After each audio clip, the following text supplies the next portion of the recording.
అందరికీ నమస్కారం. BS logs and కిచెన్కి స్వాగతం. ఇవాల్టి లాగ్ ఏంటంటేనండి, రామచరితము సీతారామచరితము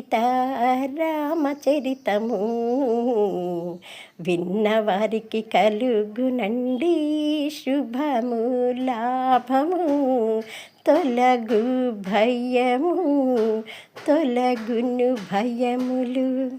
జై శ్రీరామ్. గేయ రూపంలో చెప్తున్న రామాయణాన్ని ఆదరిస్తున్న ప్రతి ఒక్కళ్ళకి కూడా సీతారాముల రక్షణతో పాటు ఆంజనేయ స్వామి లక్ష్మణుడి యొక్క రక్ష కూడా తోడుగా ఉంటుందండి. కాబట్టి దయచేసి వినండి, మన ఛానల్ని కాస్త ఆదరించండి. సబ్స్క్రైబ్ చేసుకొని వాళ్ళు ఇంతవరకు ఎవరైనా ఉంటే కనుక సబ్స్క్రైబ్ చేసుకోండి ప్లీజ్ అండి. నచ్చితే ఒక్క లైక్, నలుగురికి షేర్. మనం ఇప్పుడు శ్రీమద్ రామాయణంలోని అరణ్యకాండలో ఉన్నాము కదండి. శ్రీరాముని చూసి రావణాసురుని సోదరైనటువంటి శూర్పణఖ వరించటము, శ్రీరాముడేమో నేను ఏకపత్ని వ్రతుడను, నేను ఎవరిని వివాహం చేసుకోను, ప్రస్త్రీ నాకు తల్లి వంటిది, నీకు లక్ష్మణుడైతే సరైన వాడంటూ లక్ష్మణుడి వైపు చూపిస్తూ ఇలా అంటున్నాడు శ్రీరామచంద్ర ప్రభువు.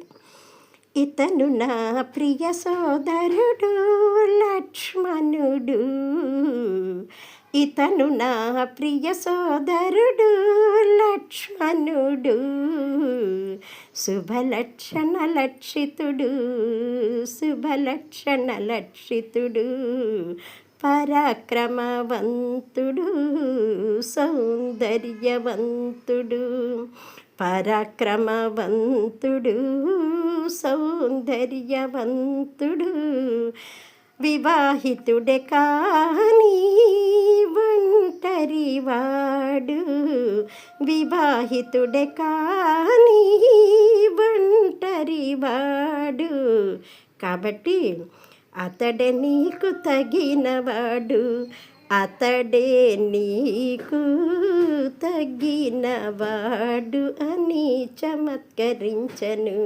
రాముడు, చమత్కరించెను.